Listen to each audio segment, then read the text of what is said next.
I normally would not root for a woman getting beat up. But now that we have a woman, there's no denying that it'd be nice. Revenge is a dish best served hot as in the teacup, you. This might be a better punishment. It makes it look like she soiled herself in front of the most powerful man in the room. Killing her? We're killing her homeland. Now, it's not guaranteed the threat would actually come true, but to see the worst bitches known to man poison and try to kill the best girl, the most adorable cinnamon roll known to man, and the response is, first we humiliate you, and next we tell you we're gonna gather our armies and we're going to march onto your family's doorstep. Whether that was a threat to scare her before she gets punished and charged with attempted murder, or it happens, let this be a lesson. You don't f with best girl. You drop a like, share your support, subscribe if you're new around here, and Patreon is where we catch my mind break in real time. So, before I get to, where was episode 6, Brandon? Where was episode? It's always on Patreon. I went to the beach last week, didn't want to do a YouTube video. Simple as that, it's always Patreon. But you know me, I will come back to the show eventually. And yeah, I'm coming back for the best episode of this series to date. There was a lot I thought I knew where it was going to go. And part of my feelings are based on stuff I've seen recently, such as the Apothecary Diaries. I'm thinking, oh, even if they did poison us, she's going to be like Mao Mao and just, she'll be fine. Because I'm thinking the Silent Witch might have done some experimenting with bitter poisons and the like in the past. I wasn't actually expecting her to nearly die from it. That was a little freaky at first. And you knew these little skanks were going to come back into play. And the idea that they politely say, come have tea with us. And our girl getting out of her introverted shell, it's like, okay, I can do that. Yeah, but I'm not gonna change the story, because then Lord Ashley will get screwed over. A part of me wants to believe, had she agreed, they wouldn't have let her drink the tea. Mainly because, had she done it, they probably still would have, been like, because if she did, she would be probably, well, they actually didn't think it would be that bad. No, they probably would have made her drink the tea no matter what, so, f them. The thing that was nice about it was that, most likely, had she just took a sip, it wouldn't have been that bad, but because, as she explains it, she's used to bitter coffee, she was able to chug the whole thing down. And just to see that scene play out, I mean, of course she was going to survive it. There was no ifs, ands, or buts. It's her show. But I also wasn't expecting it not to be bait that she got poisoned. And the idea that when our boy comes in, and he brings in the best villainess known to man, to go up against the bitchiest villainesses known to man, I know it's going to be satisfying. Was I hoping for some Cosma equal rights? Maybe. And when she walked in, I said, hey, she can beat him up for us. But the idea of, making them think, I actually believed it was poison at first. I was in my zone. I was like, oh, these bitches gonna die.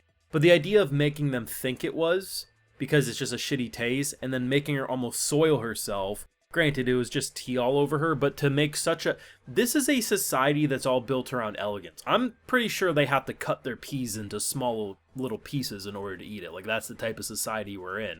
So the idea of her being in front of the prince, soiled and a mess and a disgrace, that alone is humiliation. And the idea that they stack charges. Okay, so it's attempted murder. Okay, it's this. And it kept getting worse. To the point that then they add the cherry on top.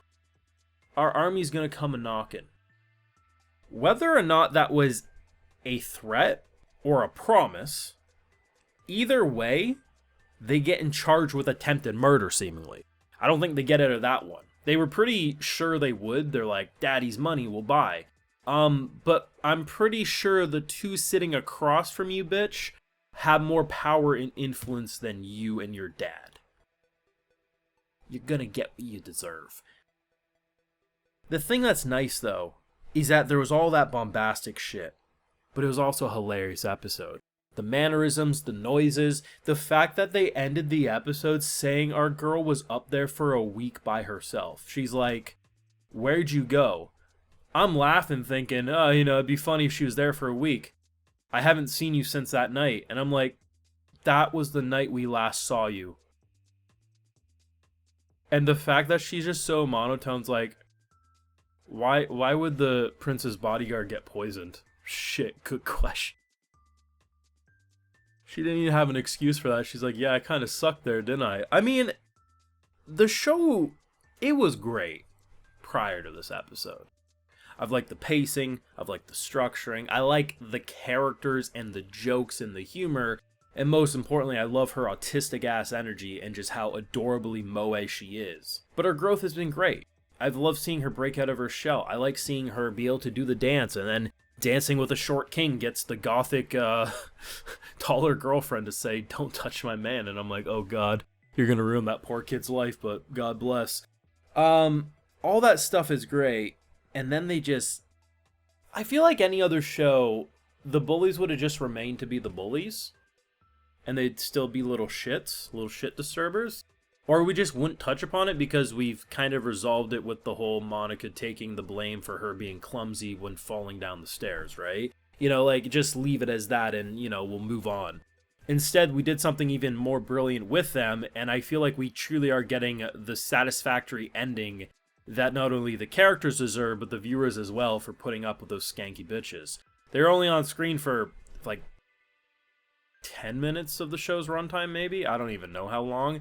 They weren't there for long, but they made a very nasty, foul-smelling touch to the show, and unironically, one of the most shook I've been watching an episode this season. Now, I'm not saying I'm more shooketh than Tabaki's original sin, right? No. But I ain't gonna lie, my speechlessness was genuine when watching this episode. Just brilliant. Characterization on point, production on point. The best part of the cutesy side of the show is the little ass noises she makes or other characters make towards her, and the way it just gets more adorable as we get deeper and deeper into the political conspiracy. And I think while it would have been brilliant to have more of our villainess pal, they're not overutilizing her, which makes every scene with her more important. And the idea that not only did she take advantage of her being sick so she had to come back to her room, not the attic, but most importantly it shows that as funny as it is watching her be a villainess with our girl, I mean, at the end of the day, she can absolutely be a villainess to those who deserve it. And that was fantastic.